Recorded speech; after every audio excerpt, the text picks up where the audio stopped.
The crystal spires of New Geneva Station gleamed against the backdrop of 3 distant suns, their light casting rainbow patterns across the diplomatic quarters' pristine corridors. Ambassador Marcus Chen adjusted his formal diplomatic robes as he walked through the hall, his footsteps echoing softly on the polished marble floors. To any observer, he appeared to be exactly what his credentials claimed, a middle-aged human diplomat with graying temples and laugh lines around his eyes, representing Earth's interest in the Galactic Confederation. The morning briefing had been routine. Trade agreements with the Altarian Empire, territorial disputes between the Centauri Collective and the Rigel Commonwealth, and the usual bureaucratic dance that kept dozens of alien species from each other's throats. Marcus had mastered the art of diplomatic speak over his 15 years in the service, learning to navigate the complex web of galactic politics with patience and careful words. What his fellow diplomats didn't know was that before Marcus Chen became Ambassador Chen, he had been Chief Petty Officer Marcus Chen of the United States Navy SEALs. 22 years of service, 4 tours in hostile territories, and countless classified operations that would never see the light of day. His transition to diplomacy had been natural enough. His superiors had recognized that his tactical mind and ability to read people made him invaluable in negotiations. But Marcus had been careful to bury his military record deep. In galactic politics, being known as a former soldier could be either an asset or a liability, depending on who was asking. The Confederation had strict rules about violence. Most member species had evolved past physical conflict, relying instead on economic warfare and political maneuvering. Humans were still considered somewhat primitive by galactic standards, their inclusion in the Confederation more a matter of curiosity than respect. The general consensus among alien species was that humans were soft, emotional creatures who had somehow stumbled into space travel despite their obvious limitations. Marcus had learned to use this perception to his advantage. Let them think humans were weak. Let them underestimate Earth's representatives. It made negotiations easier when the other side believed they held all the cards. As he rounded the corner toward his office, Marcus's trained eyes automatically scanned his surroundings. Old habits died hard and something felt off. The usual morning crowd of diplomats and staff was notably absent. The security checkpoint that normally buzzed with activity stood empty, its Catherian guards nowhere to be seen. The air recycling system hummed a pitch higher than normal, and the subtle scent of ozone suggested someone had been tampering with the station's electrical systems. Marcus paused at his office door, his hand hovering over the biometric scanner. In his peripheral vision, he caught a glimpse of movement in the reflection of the polished wall panel. 3 figures in maintenance uniforms were positioned at strategic points down the corridor, but their posture was all wrong. They stood like soldiers, not janitors.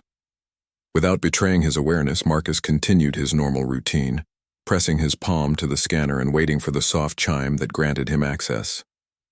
His office was a comfortable space decorated with artifacts from Earth, a bonsai tree, some traditional Chinese calligraphy, and a small American flag that he claimed was purely sentimental.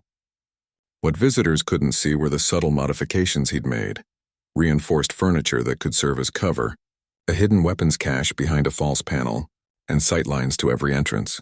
The door slid shut behind him, and Marcus moved to his desk with practiced calm. He activated his daily schedule display while simultaneously triggering a discreet scan of the room. No surveillance devices beyond the standard diplomatic monitoring that he'd already identified and worked around. No explosive devices. No signs of tampering with his personal effects. But the men in the hallway were definitely not maintenance staff. Marcus had spent enough time studying galactic species to recognize them by silhouette alone. The tall angular forms were Zephyrian, a militaristic race from the outer rim known for their rigid hierarchy and disdain for what they saw as inferior species. Zephyrians had opposed human inclusion in the Confederation from the beginning, viewing Earth as an unnecessary complication in their expansion plans. The shorter, stockier figures were unmistakably Krellian. Their species had a reputation for ruthless efficiency and had served as mercenaries for various galactic powers for centuries. If Krellians were involved, this wasn't a simple intimidation attempt.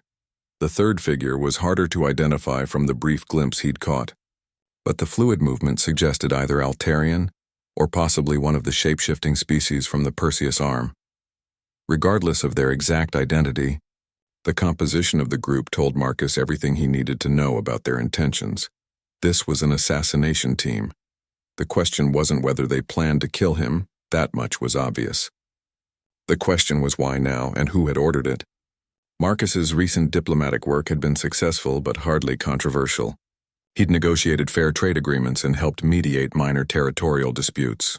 Nothing that should have warranted a death sentence, unless someone had discovered who he really was. Marcus opened his diplomatic correspondence while his mind raced through possibilities. Had his cover been blown? Had someone connected Ambassador Chen to Chief Petty Officer Chen? His military records were classified at the highest levels, but galactic intelligence networks had resources that could sometimes penetrate even Earth's most secure databases. Or perhaps this wasn't about his past at all. Maybe this was about his future. His next assignment was to mediate a dispute between the Vegan Confederacy and the Tau Ceti Alliance over mining rights in a strategically important system. Both sides had significant military assets in the region, and the wrong decision could shift the balance of power in that sector of the galaxy. A soft chime from his door announced a visitor. Marcus glanced at his security display and saw a young Altarian female in the blue robes of an interpreter. He recognized her as Lyra, one of the station's permanent staff members who had assisted him with several previous negotiations. Her credentials checked out, but Marcus noticed she seemed nervous, her normally steady hands trembling slightly as she waited for him to grant access. Marcus weighed his options quickly. Lyra could be innocent, simply caught up in whatever was about to happen. She could be an unwitting pawn, sent to distract him at a crucial moment. Or she could be part of the assassination team, using her legitimate access to get close to him. In his SEAL days, Marcus would have had backup, sophisticated weapons, and detailed intelligence about any threat. Now he had only his wits, his training, and whatever improvised weapons he could create from office supplies. He pressed the door release and smiled warmly as Lyra entered, while every muscle in his body prepared for violence. Lyra stepped into the office with the grace typical of her species, her elongated limbs moving in the fluid manner that made Altarians such effective dancers and, unfortunately, assassins. Her large opalescent eyes met Marcus's gaze directly, which was unusual. Altarian culture typically demanded that lower-ranking individuals avoid direct eye contact with those of higher status, especially when different species were involved. "Ambassador Chen," she said, her voice carrying the musical quality common to her people, but with an underlying tension that made Marcus's combat instincts sharpen. "I apologize for the early interruption, but there has been a development regarding the Centauri negotiations." Marcus gestured to the chair across from his desk, noting how Lyra positioned herself at an angle that gave her a clear view of both the door and the large viewport overlooking the station's docking bays. Professional training, not the behavior of a simple interpreter. "Please sit," Marcus said, moving around his desk with casual confidence while mentally cataloging every object within reach that could serve as a weapon. The crystal paperweight from Rigel 7 was heavy enough to crack a skull. The letter opener, though decorative, had been made from Terran steel and maintained a sharp edge. The bonsai tree's ceramic pot could be shattered into useful shards. "What kind of development?" he asked, settling into his chair while keeping his hands visible and relaxed. Lyra's eyes flickered toward the door for just a moment, before returning to his face. "Intelligence suggests that hardline factions within the Centauri Collective are planning to disrupt the trade negotiations. They believe that human involvement in their territorial disputes represents an unacceptable expansion of Earth's influence in the region." Marcus nodded thoughtfully, playing his role perfectly while his enhanced hearing picked up the subtle sounds in the corridor outside. Footsteps approaching with military precision, the soft whir of energy weapons being powered up, the barely audible hiss of atmosphere being vented from somewhere nearby, a standard tactic for creating confusion during an assault. "That's concerning," Marcus replied, his voice maintaining its diplomatic calm. "Do we have any specifics about their planned disruption? Timeline, methods?" As he spoke, Marcus's fingers moved casually across his desk, activating what appeared to be a routine security protocol.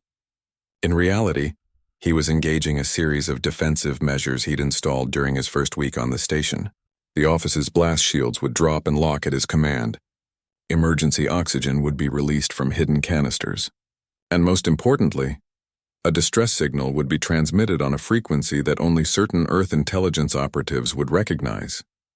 The intelligence is somewhat vague, Lyra admitted, and Marcus caught the slight tremor in her voice that suggested fear, not the fear of someone about to commit an assassination, but the fear of someone who had been forced into a situation beyond their control. Marcus made his decision.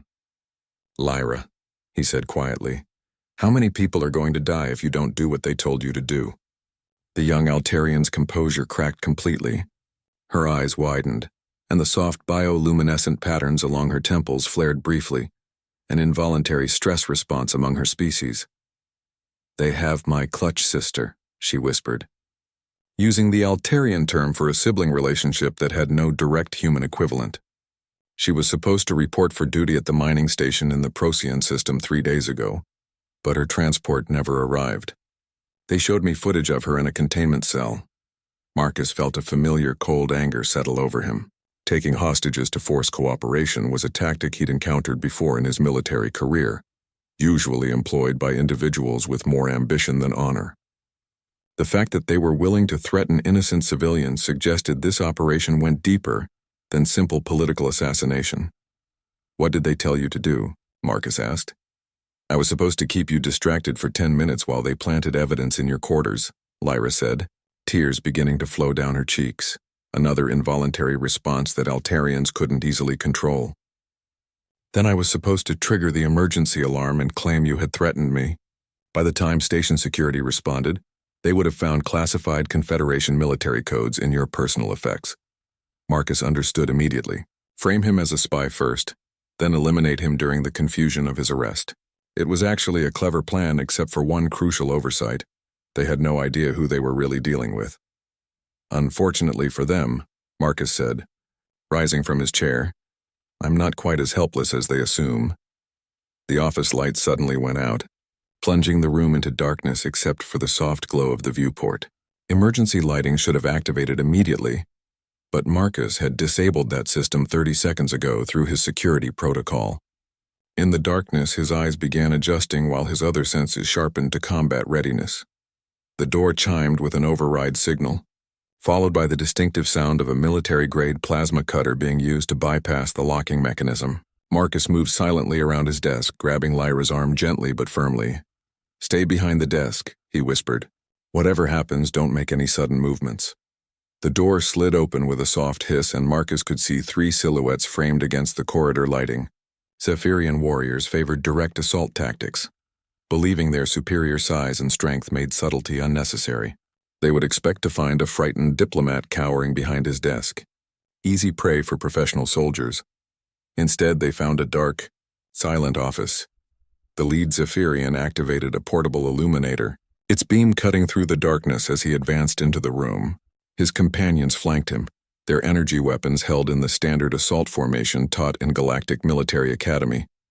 Marcus waited until they were fully committed to the room before acting. 22 years of training had taught him that the first few seconds of combat determined everything that followed. Speed, surprise, and violence of action were the keys to survival when outnumbered. He came up behind the left side Zephyrian like a ghost, the crystal paperweight in his hand connecting with the base of the alien's skull, where their anatomy was most vulnerable. The Zephyrian dropped without a sound, his weapon clattering across the floor. The center warrior spun toward the sound, his illuminator beam sweeping across the office. Marcus was already moving, using his knowledge of the room's layout to stay in the shadows. The Krellian mercenary had better reflexes than the Zephyrian, bringing his weapon around in a smooth arc that would have cut Marcus in half if he'd been where the alien expected him to be. Instead, Marcus slid under the weapon's arc and came up inside the Krellian's guard. The letter opener found the gap between the alien's armor plates, sliding between ribs with surgical precision. The Krellian's eyes went wide with shock as he realized that the soft human diplomat had just delivered a killing blow with nothing more than an office supply. The third assassin, the shapeshifter Marcus had glimpsed earlier, proved to be more adaptable than his companions. Instead of trying to locate Marcus in the darkness, he simply sprayed the entire office with sustained energy fire. caring nothing for collateral damage or the potential death of his own team members. Marcus threw himself behind his reinforced desk as the energy bolts turned his carefully arranged office into a smoking ruin. The bonsai tree exploded in a shower of ceramic and soil. The viewport cracked under the assault, atmosphere beginning to whistle through the damage. In moments, the office would become uninhabitable. But Marcus had one advantage his attackers couldn't have anticipated. This wasn't his first time fighting in a depressurizing environment. The atmosphere leak grew louder as the shapeshifter continued his barrage, apparently unconcerned that his own actions were creating a hazardous environment for everyone in the room. Marcus could feel the pressure differential beginning to affect his ears. A familiar sensation from training exercises in vacuum chambers during his SEAL days. Most species in the Galactic Confederation had evolved on worlds with stable atmospheres and had never developed the physiological adaptations that came naturally to humans who had spent millennia conquering hostile environments. What the shapeshifter saw as a minor inconvenience would soon become a serious threat to his combat effectiveness. Marcus waited for the energy fire to pause. Even advanced alien weapons needed time to cycle between sustained bursts, then moved. With the fluid precision that had made him one of the Navy's most effective operators, the unconscious Zephyrian's weapon lay where it had fallen. Its alien design familiar enough to Marcus from weapons training at the Galactic Military Academy. The shapeshifter had taken cover behind the doorframe, using the corridor's protection while maintaining a firing angle into the office. A smart tactical position under normal circumstances, but it also meant he was trapped in a predictable location. Marcus activated the Zephyrian weapon and immediately felt the difference between human and alien combat philosophy. The weapon was heavy, designed for beings with significantly greater upper body strength than humans possessed. Its targeting system relied on thought pattern interfaces that worked best with Zephyrian neural architecture. For most humans, it would have been nearly impossible to use effectively. Fortunately, Marcus wasn't most humans. His neural interface training had been extensive, covering dozens of alien weapon systems. During his last covert mission for Earth intelligence, he'd spent 6 months embedded with a Zephyrian military unit, learning their tactics and equipment from the inside. The experience had been invaluable for understanding how galactic military forces operated, and it was about to save his life. The weapon's targeting system connected with his thoughts, translating his combat instincts into firing solutions with mechanical precision. Marcus rolled from behind his desk, bringing the weapon to bear on the shapeshifter's position. The alien had begun to shift forms, abandoning his humanoid appearance for something more suited to combat. His limbs elongated and multiplied, creating additional appendages that could hold weapons or serve as natural weapons themselves. It was an impressive transformation that had probably intimidated countless opponents. Across the galaxy, Marcus shot him 3 times in center mass before the transformation was complete. The shapeshifter's scream echoed through the corridor as his partially transformed body convulsed. Energy weapons were particularly effective against shapeshifters because their cellular structure became unstable during transformation. What should have been his greatest advantage had become a fatal vulnerability. The sudden silence that followed was broken only by the whistle of escaping atmosphere and Lyra's quiet sobbing from behind the desk. Marcus moved to the door, weapon ready, scanning the corridor for additional threats. The hallway was empty except for the bodies of 2 station security guards who had apparently tried to investigate the commotion. Marcus felt a familiar cold settle in his chest. Professional soldiers didn't kill security guards unless they were planning to eliminate all witnesses. This wasn't just an assassination, it was the beginning of something much larger. He returned to the office and helped Lyra to her feet. The young Altarian was in shock, her bioluminescent patterns flickering erratically as her nervous system tried to process what she'd just witnessed. "We need to move," Marcus said gently. "This office isn't safe and there may be more of them." Lyra nodded weakly, allowing him to guide her toward the door. As they stepped into the corridor, Marcus's military training took over completely. He moved with the efficient precision of a soldier in hostile territory, checking corners and maintaining situational awareness while protecting a civilian. The station's emergency systems had finally activated, bathing the corridor in red light while automated voices announced an atmospheric breach in the diplomatic quarter. Other diplomats and staff members were evacuating according to standard protocols, creating chaos that would provide perfect cover for additional attacks. Marcus led Lyra away from the main evacuation routes, using maintenance corridors and service lifts that most station personnel didn't even know existed. His first priority was getting to a secure location where he could contact Earth intelligence and report what had happened. His second priority was figuring out who had ordered the attack and why. The shapeshifter's dying words echoed in his memory. The human knows too much. But knew too much about what? Marcus reviewed his recent diplomatic work, searching for anything that might have triggered such an extreme response. The Centauri negotiations were important but hardly unprecedented. The trade agreements with the Altarian Empire were routine. The territorial dispute mediation was standard diplomatic work that he'd performed dozens of times before, unless the attack wasn't about his current assignments at all. Marcus paused in the service corridor, a terrible possibility occurring to him. What if someone had discovered not just his military background, but the real nature of his last covert operation, the mission that had officially ended his SEAL career and led to his recruitment by Earth intelligence? 6 months embedded with the Zephyrian military hadn't just been about weapons training and cultural observation.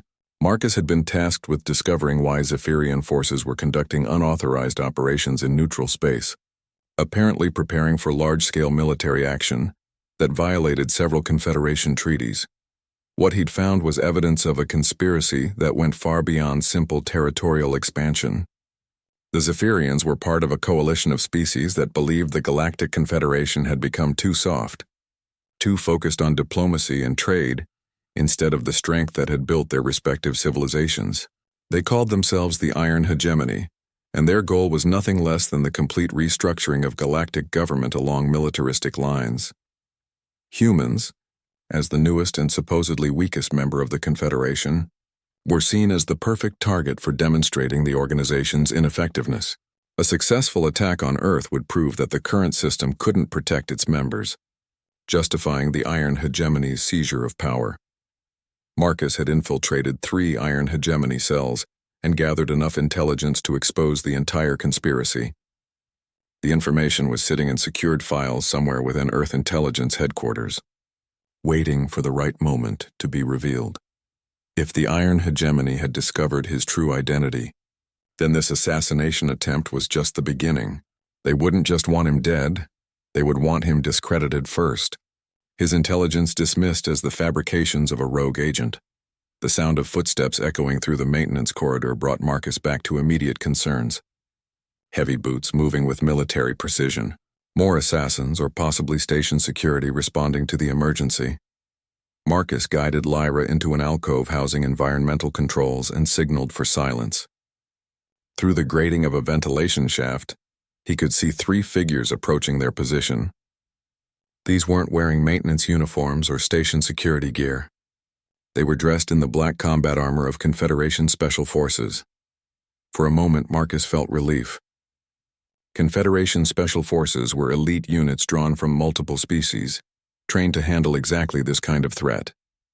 Their arrival suggested that Station Command had recognized the seriousness of the situation and called for appropriate backup. Then he noticed something that made his blood run cold. The lead figure was human. The human leading the Confederation Special Forces team moved with a familiarity that Marcus recognized immediately. Lieutenant Colonel Sarah Hayes had been his commanding officer during the Kepler Station operation 3 years ago, a joint mission between Earth forces and Confederation military that had ended with 37 confirmed kills and a terrorist cell neutralized. She was one of the few people in the galaxy who knew exactly what Marcus Chen was capable of when pushed into a corner. Marcus felt a complex mix of emotions as he watched Hayes signal her team to spread out and search the maintenance level systematically. Relief that reinforcements had arrived. Confusion about how Confederation forces had responded so quickly to what should have appeared to be a simple diplomatic incident. And growing concern about the timing of Hayes' appearance. Either this was an incredible coincidence, or someone with very high security clearance had known this attack was coming. Hayes paused directly outside the alcove where Marcus and Lyra were hidden, her enhanced tactical visor undoubtedly scanning for life signs. Marcus knew the equipment well enough to understand that their hiding place wouldn't remain secret for more than a few seconds. He made a command decision. "Sarah," he called out quietly, stepping from the alcove with his hands visible but ready to move. "It's Marcus. I have a civilian with me." Hayes turned toward his voice, her weapon lowering slightly as her visor identified him. "Marcus, what the hell are you doing in the maintenance corridors?" Station Command reported a terrorist attack in the diplomatic quarter. "Because that's exactly what it was," Marcus replied, helping Lyra emerge from their hiding place. The young Altarian was still in shock, her bioluminescent patterns now a steady, dim blue that indicated severe stress among her species. Hayes's team maintained their positions, professional and alert but not directly threatening. Marcus noted their equipment was standard Confederation issue, nothing that suggested they were part of the Iron Hegemony conspiracy. Still, paranoia was a survival trait in covert operations, and Marcus wasn't ready to trust anyone completely. "How many hostiles?" Hayes asked, falling into the efficient communication patterns they'd used during their previous operations together. "3 confirmed dead in my office. Unknown number of additional operatives still on station." Marcus paused, weighing how much to reveal. "Sarah, this wasn't random. They knew who I was, where I'd be, and exactly how to get to me. Someone with high-level access provided intelligence for this operation." Hayes's expression darkened behind her visor. "Are you suggesting this was an inside job?" "I'm suggesting we need to be very careful about who we trust right now." Marcus glanced at Lyra, who was beginning to recover some of her composure. They used a hostage to force cooperation from station personnel. This was planned well in advance by people with significant resources. One of Hayes's team members, a Centauri warrior, whose forearms made him particularly effective with multiple weapon systems, approached with news from his tactical scanner. "Colonel, we're detecting movement in the upper levels. At least 6 individuals moving in coordinated patterns toward the command center." Marcus felt ice form in his stomach. They're not trying to escape. They're trying to take control of the station. Hayes understood immediately. If they can access station command, they can control communications, life support, and docking procedures.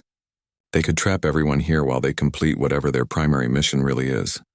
The implications hit Marcus like a physical blow. My quarters. They wanted to plant evidence in my quarters, but that was just the cover story for Lyra. If they're taking the station, they need more than just my assassination to justify their actions. Marcus's mind raced through the possibilities. New Geneva Station was one of the most important diplomatic facilities in the galaxy, hosting representatives from dozens of species and serving as a neutral ground for sensitive negotiations. If the Iron Hegemony could stage a major incident, here, something that appeared to be a terrorist attack by human agents, they could justify massive retaliation against Earth and demand emergency powers to restore order to the Confederation. "We need to reach the command center before they do," Marcus said. "If they gain control of station systems, they can fabricate any evidence they want and broadcast it to the entire galaxy." Hayes nodded grimly. "My team can handle 6 hostiles, but not if they've already entrenched in the command center. We need to move fast." As they began advancing through the maintenance corridors toward the upper levels, Marcus found himself falling back into the comfortable rhythm of military operations. The years of diplomatic service hadn't dulled his tactical instincts. They had simply added new layers of complexity to his understanding of how conflicts developed and resolved. Lyra stayed close to Marcus, her large eyes darting between the Special Forces team members with nervous energy. She was clearly out of her element in this kind of situation, but she was also the only witness to the conspiracy that had forced her cooperation. Keeping her alive and able to testify about what she'd seen was almost as important as stopping the takeover itself. The station's layout was complex, designed to accommodate the varying environmental and architectural preferences of multiple species. What had seemed like elegant diplomatic accommodation now became a tactical nightmare of blind corners. Multiple levels and interconnected systems that could be used to control or trap anyone inside. Hayes's point man, a Rigelian whose natural camouflage abilities made him nearly invisible in the corridor's lighting, reported back through hand signals that had been standardized across all Confederation forces. Movement detected, multiple contacts, advanced weapons signatures. Marcus translated the signals for Lyra in whispered Altarian, keeping her informed while maintaining operational security. Her stress patterns had stabilized somewhat, shifting to the deep purple that indicated focused determination among her people. Whatever they had threatened to do to her clutch sister, Lyra was now committed to seeing this through to the end. The team reached a junction that led to the main lift system serving the command levels. Hayes paused to consult her tactical display while her team established security positions. "The lifts are locked down," she reported quietly. "Someone with command authority has disabled all automated systems and sealed the upper levels." Marcus studied the station schematics that Hayes shared through her tactical display. "There's an emergency access shaft that runs parallel to the main lift system. It's designed for maintenance purposes, but it could get us to the command level." "How do you know about maintenance access shafts in a diplomatic station?" one of Hayes's team members asked suspiciously. Marcus met the soldier's gaze steadily. "Because I spent my first week here learning every way in and out of this place. Diplomatic immunity doesn't mean much if someone decides to ignore it." Hayes cut off further questions with a sharp gesture. "We use whatever advantages we have. Marcus, can you guide us through the access routes?" "I can do better than that," Marcus replied, his voice taking on the cold professionalism that his SEAL teammates had learned to respect. "I can tell you exactly what we're going to find when we get there, and how to stop it." The sound of energy weapons fire echoed through the station's superstructure, followed by the unmistakable noise of hull breaches being sealed by emergency systems. Someone was fighting in the upper levels, which meant they weren't too late, but it also meant that whatever was happening up there had moved beyond infiltration and subterfuge into open warfare. Marcus checked the Zephyrian weapon he'd taken from his office, ensuring it was fully charged and properly calibrated for the different atmospheric conditions they might encounter. Around him, Hayes's team made similar preparations with the efficient calm of professional soldiers who had done this many times before. "One more thing," Marcus said as they prepared to ascend. "When we get up there, you're going to see me do things that don't match my diplomatic file. Try not to be too surprised." The emergency access shaft was a tight fit for the Centauri warrior's four-armed frame, but the team managed to ascend in formation with Marcus leading the way. His diplomatic robes had been abandoned in favor of tactical gear borrowed from Hayes's equipment cache, and for the first time in years, Marcus felt like himself again. The shaft emerged into a utility corridor just below the command center, where the sounds of battle were much louder. Energy weapons discharged in controlled bursts, punctuated by the deeper rumble of explosive charges. Someone was putting up serious resistance, which suggested that station security hadn't been completely overwhelmed. Marcus signaled for the team to pause while he used a fiber optic probe to survey the situation through a maintenance access panel. The command center was visible through the probe's feed, and what he saw confirmed his worst fears. 6 Iron Hegemony operatives had indeed taken positions throughout the facility, but they weren't trying to seize control of the station's systems. They were systematically destroying them. Console after console erupted in showers of sparks as the attackers used precision charges to eliminate communications, navigation, and life support backups. This wasn't a takeover. It was a demolition. Station Commander Thekvar, a veteran Altarian officer with over 40 years of experience, had barricaded himself behind an overturned tactical display, along with 3 security guards. They were putting up a fierce resistance despite being outnumbered and outgunned, but Marcus could see they were running low on ammunition and options. The Iron Hegemony team included 2 more Zephyrians, a Krellian demolitions expert, what appeared to be another shapeshifter, and 2 species Marcus didn't immediately recognize but whose equipment suggested they were elite Special Forces operatives from the Outer Rim. "Territories they're not trying to take the station," Marcus whispered to Hayes. "They're trying to destroy it with all of us on it." Hayes studied the probe, feed with professional assessment. "If they eliminate the command structure and make it look like human sabotage, they can claim Earth attacked a neutral diplomatic facility. It would justify massive retaliation and emergency powers for defensive action." Marcus felt the terrible clarity that came with understanding an enemy's true objective. "The evidence they wanted to plant in my quarters wasn't meant to frame me as a spy. It was meant to frame me as a terrorist who destroyed the station and killed hundreds of diplomats from dozens of species. The implications were staggering. Such an attack would unite most of the Confederation against humanity. providing the Iron Hegemony with the political cover they needed to implement their militaristic reforms.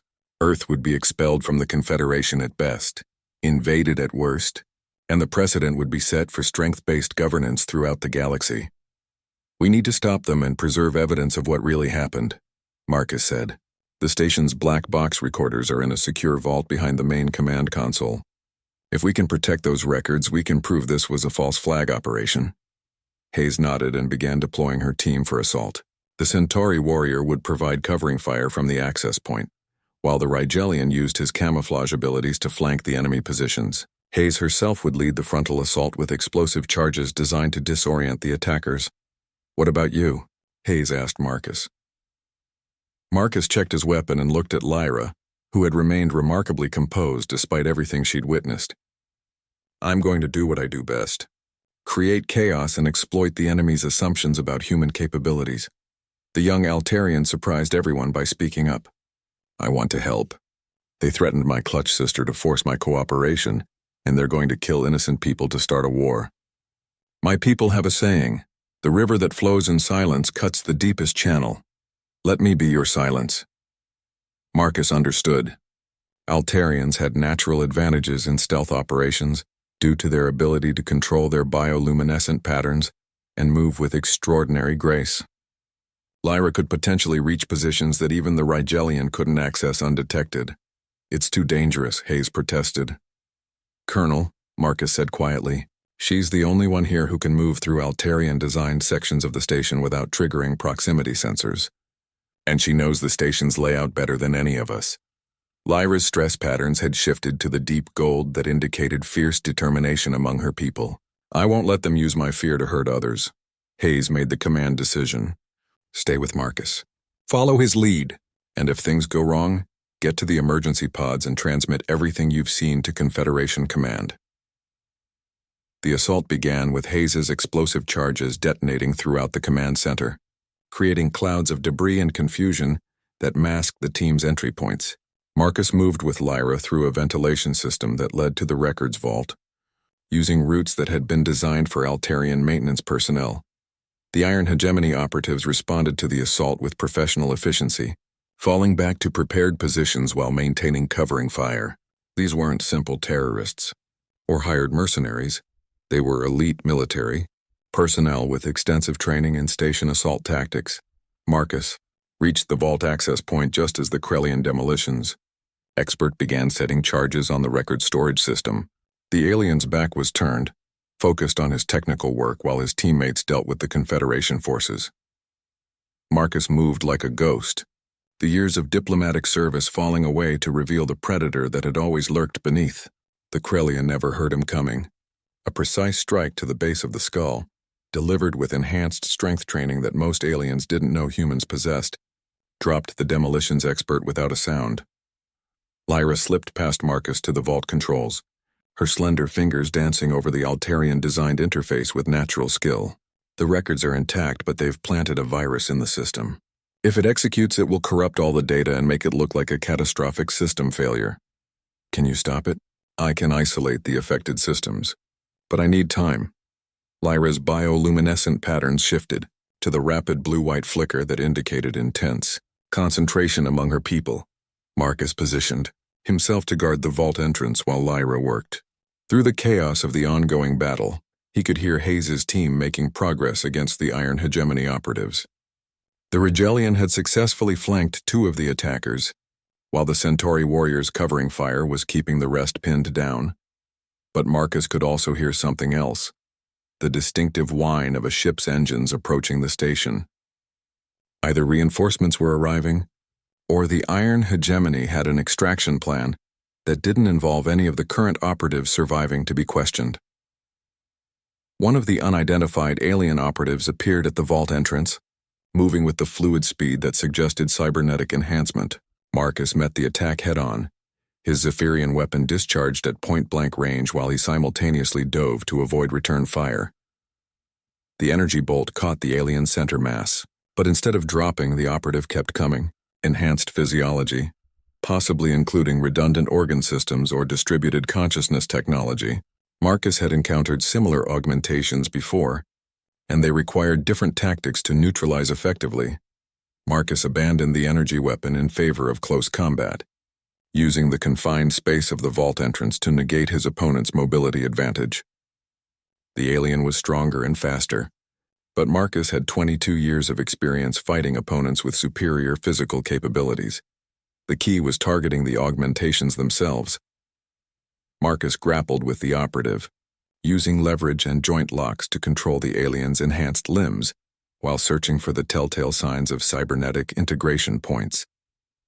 He found them at the base of the skull and along the spine, vulnerable, locations where organic neural tissue interfaced with artificial systems. A precise strike to the primary integration node sent feedback through the alien's augmented nervous system. The operative convulsed and collapsed as his enhanced reflexes turned against him, cybernetic systems interpreting the damage as massive system failure. "Marcus," Lyra called out urgently. "The virus has activated. I can stop it, but only if I transfer command authority to an external system. The station's automated defenses will lock down completely until Confederation Command can send new access codes." Marcus understood the implications immediately. Locking down the station would trap everyone inside, but it would also preserve the evidence they needed to expose the Iron Hegemony conspiracy. And if reinforcements were indeed approaching, the automated defenses might be the only thing preventing a successful extraction of the surviving operatives. "Do it," Marcus ordered. The station's systems shifted into emergency lockdown mode, blast shields sealing all viewports while automated weapon systems activated throughout the facility. Emergency broadcasts began transmitting on all Confederation frequencies, calling for immediate military assistance and declaring New Geneva Station under attack by unknown forces. The sound of approaching ships grew louder, but now they would find a fully armed and defended station rather than a helpless target. Through the command center's communication system, Marcus heard Hayes reporting to Confederation Command, New Gen. The Confederation fleet that arrived 6 hours later was unlike anything Marcus had seen in his 15 years of diplomatic service. 3 heavy cruisers, a dozen escort frigates, and what appeared to be a specialized intelligence ship equipped with deep scan analysis equipment. This wasn't a rescue mission. It was a full military investigation with resources that suggested very high-level concern about what had happened at New Geneva Station. Admiral Vexthera of the Confederation Navy was a Rigelian whose reputation for thoroughness was matched only by her intolerance for political manipulation. Her personal involvement indicated that someone in Confederation Command understood the implications of the attack and was taking no chances with the investigation. Marcus found himself in the unusual position of being simultaneously a victim, a witness, and a suspect. His diplomatic credentials were unquestionable, but the efficiency with which he had neutralized trained military operatives had raised questions that his official record couldn't answer. Ambassador Chen, Admiral Vexithara said as she reviewed the preliminary reports in the station's main conference room, "Your actions during the attack were remarkably effective for a career diplomat. The tactical assessment from Colonel Hayes suggests you have significantly more military training than your personnel file indicates." Marcus chose his words carefully. "I've always believed that diplomats in frontier regions should be prepared for situations that go beyond normal negotiations. I've taken some defensive training courses." The Admiral's expression suggested she found that explanation less than complete, but she moved on to more pressing concerns. "The operatives you neutralized were carrying equipment and weapons that are not available through normal military channels. The cybernetic augmentations on one of the bodies suggest technology from restricted research programs. This attack was funded and equipped by someone with access to classified military resources. Lyra, who had been instrumental in preserving the station's records, provided her testimony about the coercion tactics used against her. Her account of threats against her clutch sister provided crucial evidence that the operation had been planned well in advance and involved kidnapping civilians to ensure cooperation. The evidence trail leads to several disturbing conclusions, the Admiral continued. First, the attackers had detailed intelligence about station security protocols, personnel schedules, and Ambassador Chen's daily routine. Second, They possessed military equipment that should have been impossible to acquire without inside assistance. Third, their objectives appear to have been deliberately designed to create a diplomatic crisis between Earth and the rest of the Confederation. Marcus felt the weight of years of covert operations pressing down on him. The evidence was pointing toward exactly what he had suspected. The Iron Hegemony had infiltrated Confederation government and military structures at levels high enough to access classified information and restricted technologies. Admiral, Marcus said carefully, I believe this attack was part of a larger conspiracy. The operatives weren't acting as simple terrorists or even foreign agents. They were implementing a false flag operation designed to justify military action against Earth. The Admiral studied him with the intense focus of a professional intelligence officer. That's a serious accusation, Ambassador. Do you have evidence to support such a claim? Marcus made a decision that would either vindicate his years of investigation or end his career entirely. I have extensive evidence, but it's classified under Earth intelligence protocols. I would need authorization from both Earth government and Confederation command to share it. The conference room fell silent as the implications of Marcus's statement sank in. Admiral Vexithara's expression shifted from professional interest to grim understanding. You're not just a diplomat, are you, Ambassador Chen? I'm exactly what my credentials say I am, Marcus replied. But you're right that my background is more complex than my official file indicates. With proper authorization, I can provide information that will expose a conspiracy that threatens the stability of the entire Confederation. Admiral Vexithara activated her secure communication system and began what Marcus recognized as a priority transmission to Confederation command. The conversation was conducted in a dialect of High Regelian that was used exclusively for classified military communications, but Marcus's linguistic training allowed him to follow the general content. The Admiral was requesting an immediate investigation authorization under the Confederation's Emergency Powers Clause, which would grant her access to classified information from all member species intelligence services. It was a rarely used provision that required approval from at least 7 of the 12 species represented on the Confederation Council. While they waited for a response, Hayes briefed the Admiral on the tactical situation during the attack. Her account of Marcus's combat effectiveness was professional but clearly indicated that his actions went far beyond what any defensive training courses could have provided. The Ambassador moved with the precision of elite Special Forces personnel, Hayes reported.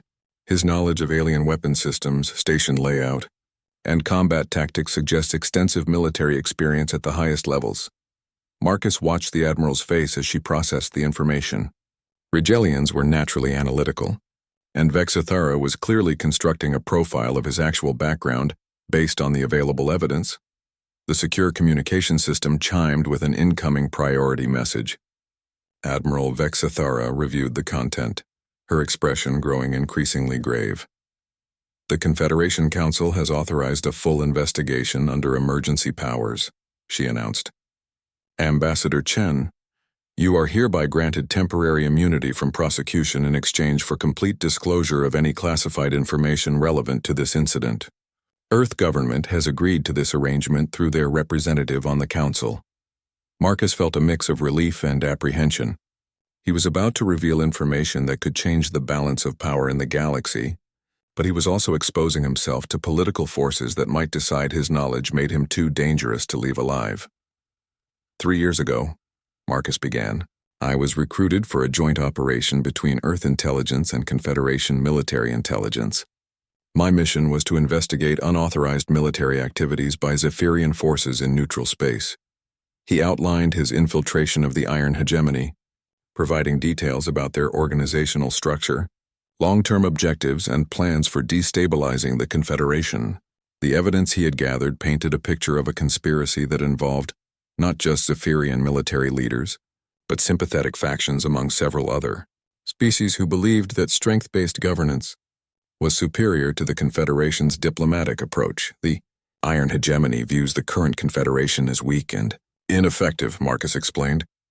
They believe that military strength should determine political power, not economic cooperation and diplomatic consensus.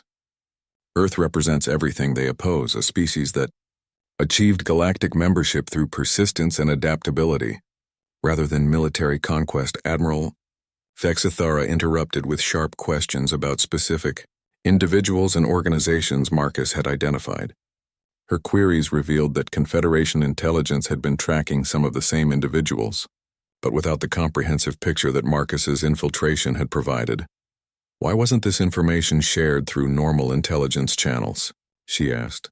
Marcus exchanged a glance with Lyra, who had remained silent throughout his testimony, but whose bioluminescent patterns indicated she understood the implications of what she was hearing. Because we didn't know how deep the infiltration went, Marcus admitted. The Iron Hegemony has sympathizers and active agents within Confederation government and military structures. Sharing the information through normal channels would have compromised the investigation and possibly gotten informants killed. The Admiral's communication system activated again, this time with a transmission that made her expression shift to alarm. "Ambassador," she said grimly, "we've just received reports of training exercises being conducted by Iron Hegemony-affiliated military units in 17 different systems. Ships are moving into position near strategic locations throughout Confederation space." Marcus felt ice form in his stomach. "They're not exercises. This attack on the station was supposed to be the trigger for a coordinated military action. If they believe their false flag operation has been successful, they may proceed with their plans despite our survival." "What kind of plans?" the Admiral demanded. Marcus looked around the conference room at the faces of career military and diplomatic personnel who had dedicated their lives to maintaining peace in the galaxy. "Complete military takeover of the Confederation government," he said quietly. "They call it the Final Order Protocol. If they can justify emergency powers based on Earth's attack on this station, they intend to suspend the Confederation Council and implement direct military rule under Iron Hegemony leadership." The silence that followed was broken by Admiral Vexithara's communication system announcing incoming priority messages from all sectors of Confederation space. The war Marcus had been trying to prevent was about to begin. The next 18 hours tested every principle the Confederation had been built upon.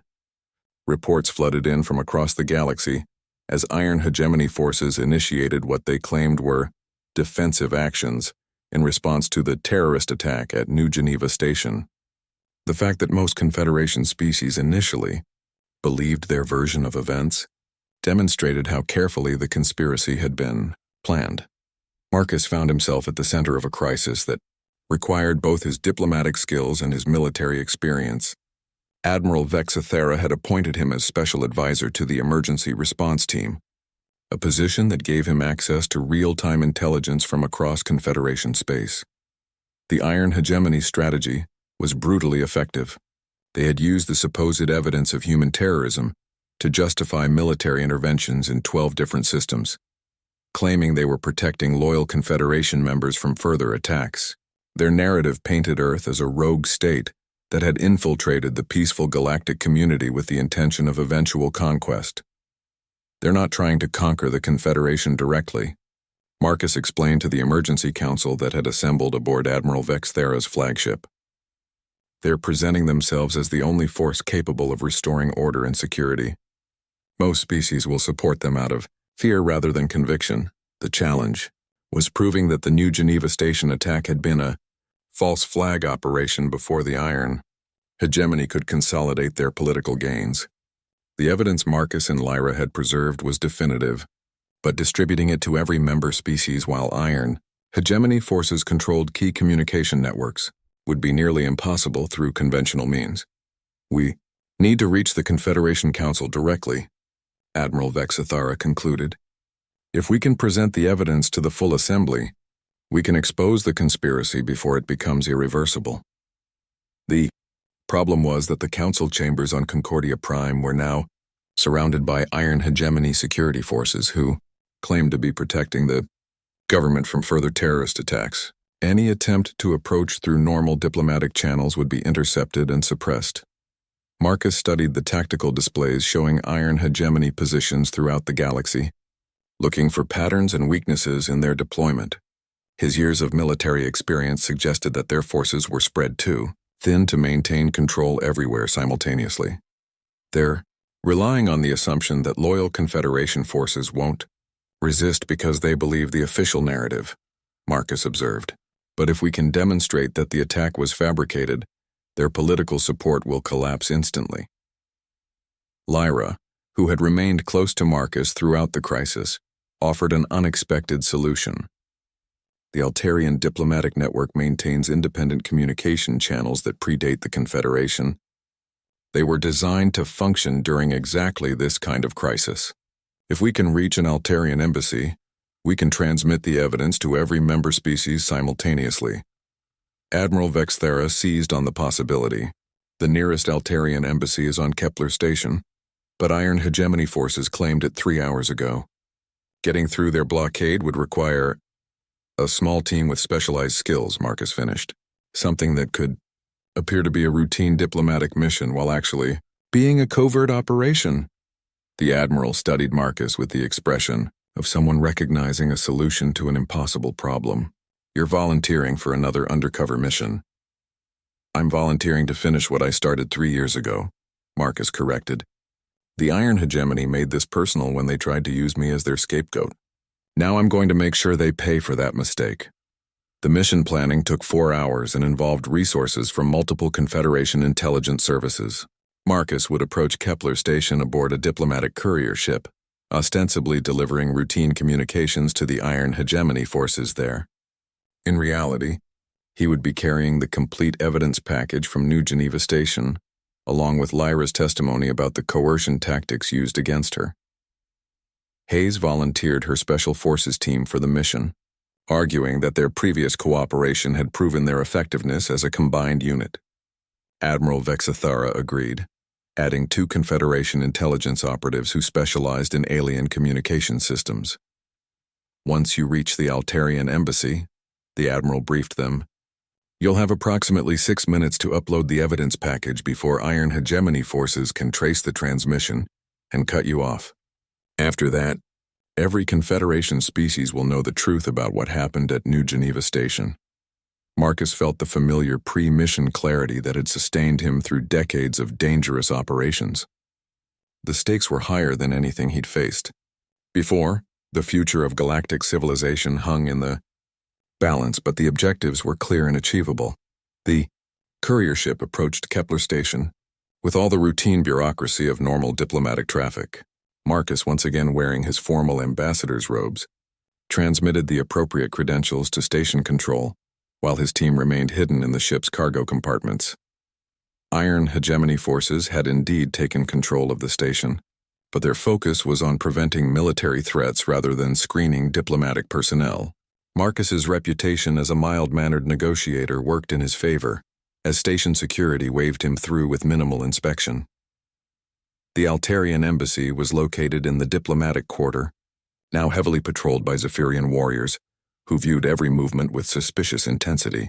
Marcus approached the embassy entrance with the casual confidence of someone conducting routine business, while Lyra used her natural Altarian appearance to blend in with embassy staff.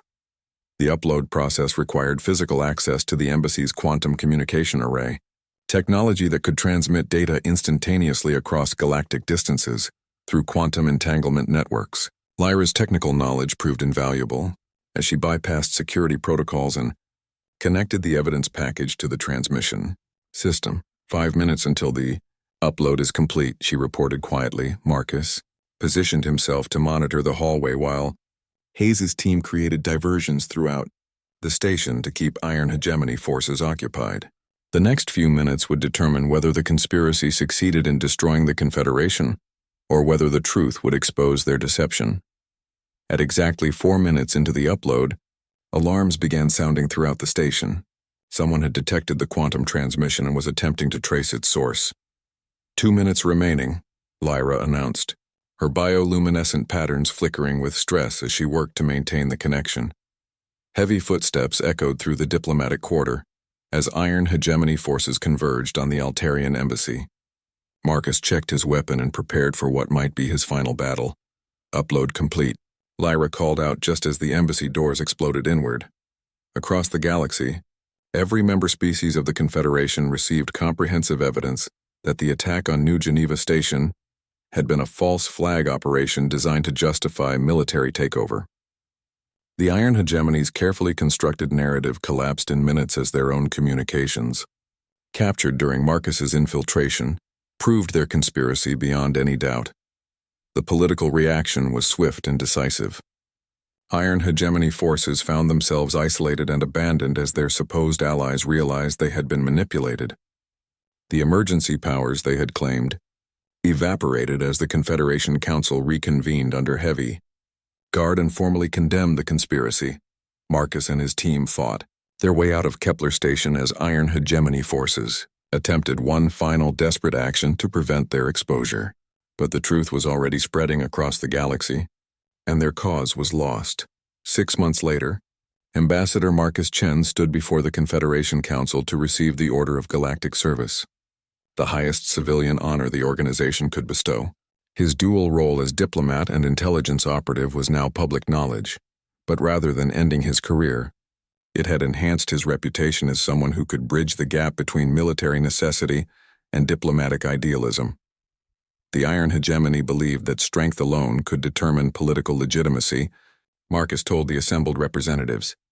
They failed to understand that true strength comes from the courage to defend principles, even when facing overwhelming opposition.